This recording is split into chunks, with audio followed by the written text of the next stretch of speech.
और शांत रहना तुम लोग, ठीक है। देखो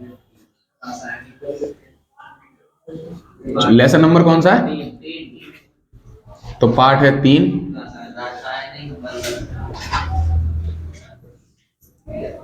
रासायनिक बल गतिकी।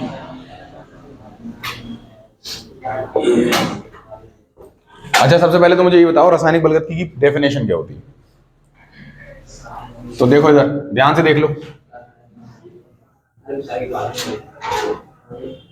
विज्ञान की वह शाखा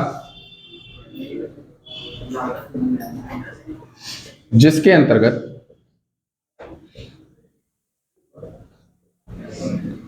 विज्ञान की वह शाखा जिसके अंतर्गत रासायनिक अभिक्रियाओं के रासायनिक अभिक्रियाओं की रासायनिक अभिक्रियाओं की क्या अध्ययन की जाती है?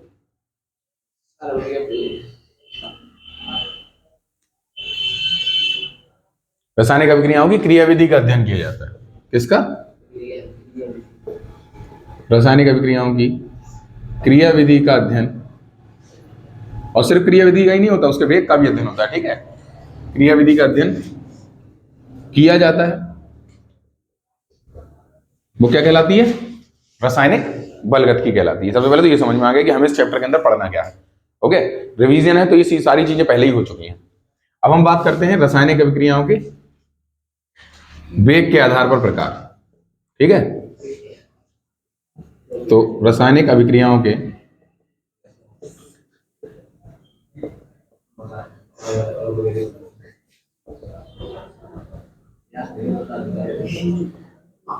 बेटा बातचीत नहीं किया करो जब भी कुछ पढ़ाने को मिला करें। अब यहाँ पर सीधी सीधी सिंपल सिंपल चीजें चल रही हैं, तो इनको समझने की कोशिश करो। और पता है इससे बहुत अच्छा तो ऐसा भी हो सकता है कि आप लोग जो मैं रिवीजन करा रहा हूँ उस समय पे आप खुद से आगे आगे लिखना शुरू कर दो, ये और अच्छा रिवीजन हो सकता है, ठीक है। देखो रासायनिक अभिक्रिया के वेग के आधार पर प्रकार कौन कौन से? तो नंबर 1 तो होता है जिसको बोलते हैं हम लोग तीव्र अभिक्रिया,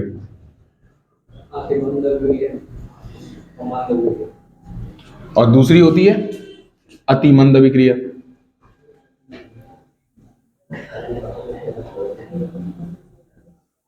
और यहां साइड तक आ रहा है यश? मंद अभिक्रिया।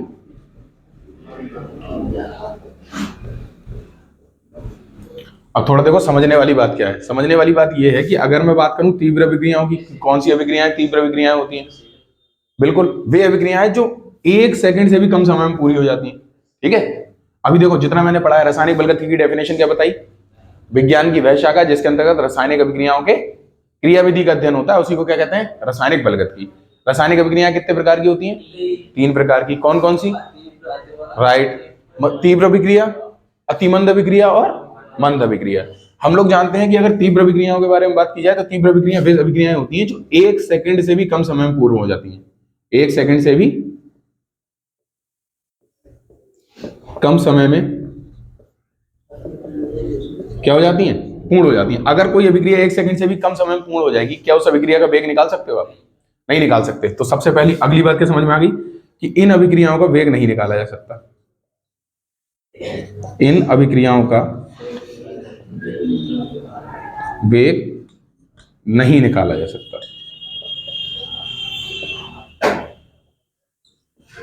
एग्जाम्पल की अगर मैं बात कर लूं बेटा, तो कौन सा एग्जाम्पल होगा? तो जितनी भी आयनिक अभिक्रियाएं होती हैं, कौन सी?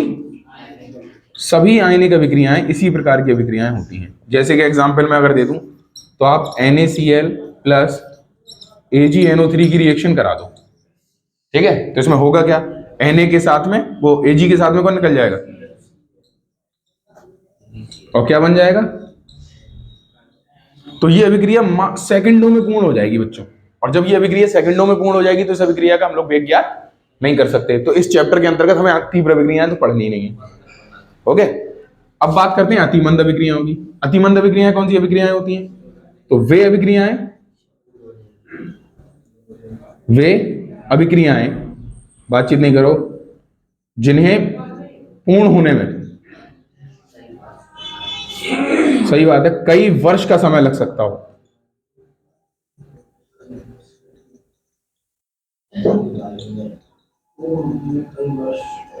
कई वर्ष का समय लग सकता हो तो हम उसको क्या बोल देंगे, अति मंद अभिक्रिया। मतलब क्या है कि महीनों सालों तक इसके अंदर किसी प्रकार के कोई दार्शनिक परिवर्तन ही नहीं होते, दिखने में आपको कोई डिफरेंस ही नहीं पता चलेगा। और ऐसा अगर कोई दार्शनिक परिवर्तन नहीं हो रहा है इसके अंदर, तो जाहिर सी बात है अति मंद अभिक्रिया होगी। आप इसका भी रेट ऑफ रिएक्शन नहीं निकाल सकते, है ना, यानी कि इस अभिक्रिया का भी वेग ज्ञात नहीं कर सकते आप,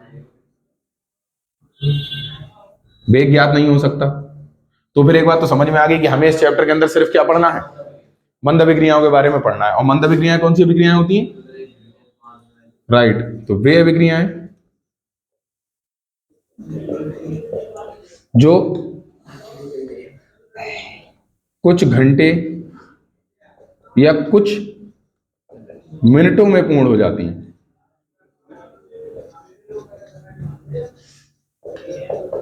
कुछ घंटे या कुछ मिनटों में पूर्ण हो जाती हैं, उन्हें हम लोग क्या बोलते हैं, मंद अभिक्रियाएं बोलते हैं। अच्छा, अगर मैं अति मंद अभिक्रिया का एक एग्जांपल पूछूं तो कौन सा बताओगे तुम लोग, बताओ सर।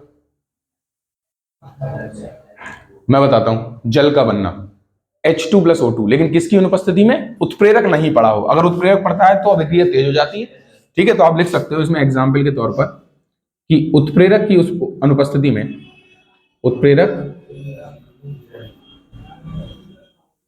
उत्प्रेरक की अनुपस्थिति में H2O का निर्माण, ठीक है। ये अति मंद अभिक्रिया का बहुत बढ़िया एग्जांपल है। आप साधारण ऐसे हाइड्रोजन ऑक्सीजन नहीं बना सकते। इसका मैंने एग्जांपल ये भी दिया था कि वर्तमान में यहाँ हाइड्रोजन ऑक्सीजन होगी तो क्या जगह जगह बूंदे गिर रही है क्या, जल बन बन के, नहीं हो रहा। तो ये अभिक्रिया ऐसे होती ही नहीं है, किसी ने देखा भी नहीं है इसको होते हुए जल्दी। सिर्फ ये तब होती है जब इसके अंदर उत्प्रेरक डाल देते हैं, तब लैब के अंदर जल बनाया जा सकता है। अब अगर मैं बात करूं मंद अभिक्रियाओं की, तो मंद अभिक्रियाओं में सबसे अच्छा एग्जाम्पल क्या है, तो H2O2 से H2O और O2 का बनना, ठीक है। ये एक बहुत अच्छा एग्जाम्पल है बच्चों, ये मंद अभिक्रियाओं का एग्जाम्पल हो गया। तो क्या ये बात समझ में आ गई, अभी तक जितना बोला मैंने दोबारा सुन लो। रासायनिक बलगत क्या होती है, तो विज्ञान की वह शाखा जिसके अंतर्गत रासायनिक अभिक्रियाओं के क्रियाविधि का अध्ययन करते हैं उसको क्या बोलते हैं, रासायनिक बलगत की। रासायनिक अभिक्रियाएं कितने प्रकार की होती हैं, वेग के आधार पर 3 प्रकार की। कौन सी, तीव्र अभिक्रियाएं, अति मंद अभिक्रियाएं और मंद अभिक्रियाएं। तीव्र अभिक्रियाएं कौन सी होती हैं, जो 1 सेकंड से भी कम समय में पूरी हो जाए, जैसे आयनिक अभिक्रियाएं। अति मंद अभिक्रियाएं कौन सी होती हैं, जिन्हें पूरे होने में सालों का समय लग जाए, उन्हें क्या बोलते हैं, अति मंद अभिक्रियाएं। जैसे जल का निर्माण करना बिना उत्प्रेरक की उपस्थिति में। और अगर बात की जाए मंद अभिक्रियाओं की, तो वे अभिक्रियाएं जो कुछ मिनटों या कुछ घंटों में पूरी हो जाती हैं, उन्हें क्या बोलते हैं, मंद अभिक्रियाएं। जैसे H2O2 से जल का बनना। क्या ये वाली बात समझ में आ गई आप लोगों को, बहुत अच्छी बात है। अब हम इससे आगे की बात करेंगे, तो इसको मैं मिटा रहा हूं, ठीक है। आज मुझे लग रहा है मैं बड़ा बड़ा भी लिख रहा हूं, वैसे बहुत ज्यादा छोटा लिख देता हूं तो दिक्कत होती है।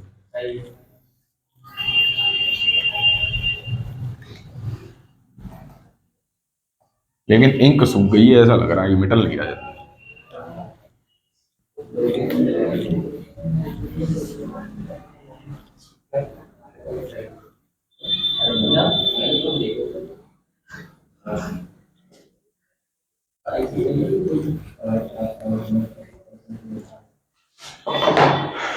चलो, अब नेक्स्ट टॉपिक कौन सा करने वाले हम लोग, अभिक्रिया की दर। अभिक्रिया की दर बताओ तो जरा, अभिक्रिया की दर क्या होती है, रेट ऑफ रिएक्शन कैसे बोलेंगे, बोलो।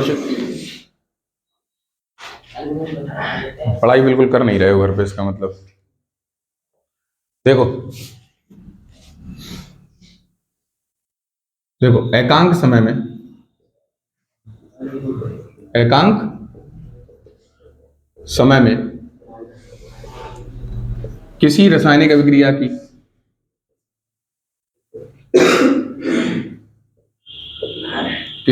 एकांक समय में किसी रासायनिक अभिक्रिया के अभिकारक या उत्पाद की सांद्रता में होने वाले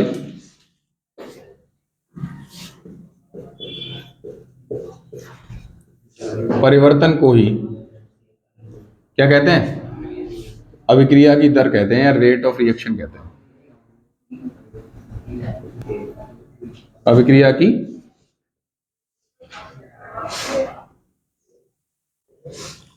दर कहते हैं। बात समझ में आई? अब इसको लिखते किससे हैं? आर से, है ना। अब देखो अभिक्रिया की दर को मैं कैसे करके दिखा रहा हूं। तो अभिक्रिया की दर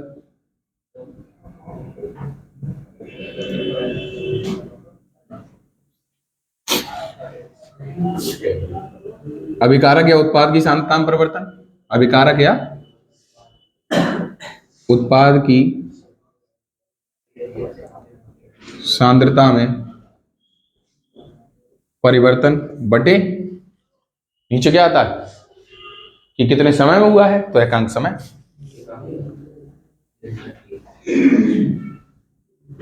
अगर मैं इसको लिखना चाहूं तो संकेतों के रूप में तो क्या लिखूंगा? आर बराबर क्या परिवर्तन होगा? अभिकारक उत्पाद की सांद्रता में, हाँ बिल्कुल सही है, अपॉन डेल्टा टी। इसे क्या बोलते हैं हम लोग? Rate of reaction. क्या ये वाली बात समझ में आ गई आप लोगों को? कोई दिक्कत तो नहीं है? अच्छा डेल्टा सी क्या है यहां पर बताओ जरा। तो डेल्टा यही है अभिकारक या उत्पाद की सांद्रता में परिवर्तन, ठीक है। अभिकारक या उत्पाद की सांद्रता में परिवर्तन है, और डेल्टा टी क्या है? तो एकांक समय अंतराल। क्या ये वाली बात समझ में आ गई? मिटाल दूं मैं इसको? अच्छा लेकिन इसी के समय थोड़ा सा बातचीत और हो सकती है, हम इसके मात्रक के बारे में बात कर सकते हैं, है ना। तो रेट ऑफ रिएक्शन का मात्रक क्या होता है बताओ जरा। हाँ सही है, यही होता है मोल इनवर्स, बल्कि मोल इनवर्स नहीं होता, पता है, mole litre inverse second inverse, या फिर हो सकता है mole litre inverse minute inverse, ठीक है। और इसी को ही जब गैसीय अभिक्रियाएं आती हैं तो फिर ये वायुमंडलीय दाब के रूप में चेंज हो जाता है, यानी कि एटीपी या एटीएम, एटीपी कह रहा हूं, ATM litre, ATM second inverse, या फिर एटमॉस्फेरिक प्रेशर मिनट इनवर्स। ये किन के लिए है? तो ये है गैसीय अभिक्रियाओं के लिए मात्रक।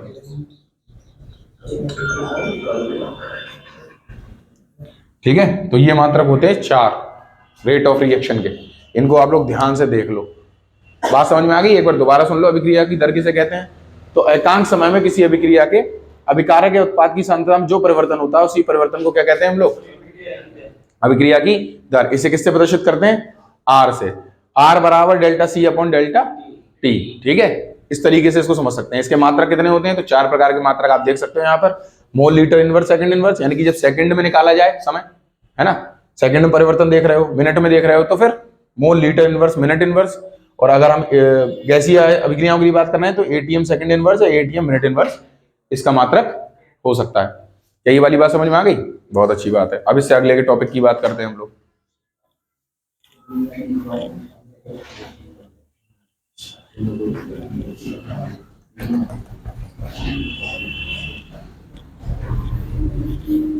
कल इस अभिक्रिया के लिए शून्य कोटि का व्यंजक निकालना होगा, पता है तुम लोगों को?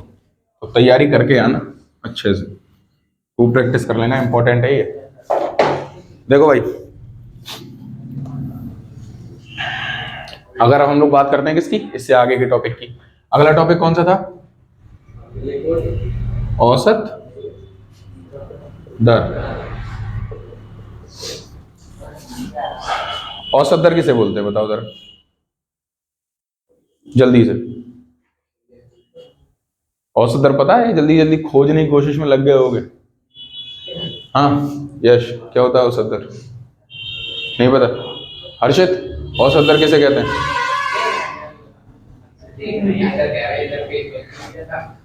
हे भगवान, देखो अभी मैंने इससे पहले अभिक्रिया की दर बताई थी ना, औसत दर उसी की तरह होती है, बस क्या होता है निश्चित समय अंतराल में, ठीक है। एकांक समय की जगह हम लोग क्या बोलते हैं? निश्चित समय अंतराल। इसके बाद ताक्षणिक वेग भी आएगा, उसमें क्या होता है? किसी क्षण में, तब तक देख लोगे, शर्म नहीं आ रही बिल्कुल। देखो इसकी डेफिनेशन क्या होती है?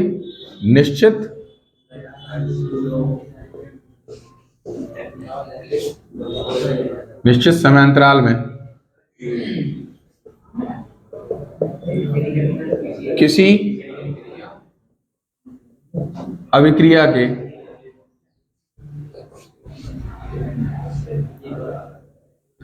अभिकारक या किसी अभिकारक के अभिकारक या उत्पाद की सांद्रता में अभिकारक या उत्पाद की सांद्रता में होने वाले, बेटा बातचीत क्यों करते हो? तुम लोगों को आता भी है नहीं है ना। परिवर्तन को क्या बोलते हैं? औसत दर कहते हैं। इसे किससे प्रदर्शित करते हैं? RAV लिखते हैं नीचे, एवरेज, है ना। चलो इससे प्रदर्शित कर देते हैं इसको। अगर मैं इसका फॉर्मूला बनाने की कोशिश करूं तो क्या बनेगा बताओ तो जरा मुझे फटाफट।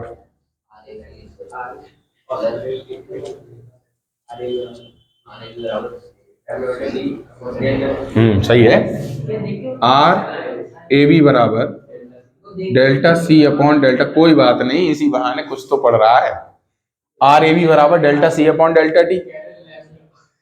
इधर देखो, अरे भाई RAV बराबर delta C upon delta T। अगर मैं यहाँ डेल्टा C की बात कर रहा हूँ और औसत दर निकाल रहा हूँ तो किसी भी अभिक्रिया के लिए निकलेगी तो किस तरह से निकलेगी? अभिकारक के लिए कौन सी निकलेगी और उत्पाद के लिए कौन सी निकलेगी? इसको निकालने की कोशिश करते हैं हम लोग। निकालना आती है? चलो आगे देखेंगे। क्या ये वाली बात समझ में आ गई? नहीं है ना। इसके बाद की जो डेफिनेशन है वो आप लोग बताओगे कौन सी आती है, जरा जल्दी से बताओ तो मुझे। एक तो औसत दर हो गया, औसत दर के बाद हम लोग क्या पढ़ते हैं? राइट, ताक्षणिक दर पढ़ेंगे, ताक्षणिक वेग, ठीक है। लेकिन अभी एक अभिक्रिया के लिए हमें औसत दर निकालनी है, तो औसत दर निकालने का फॉर्मूला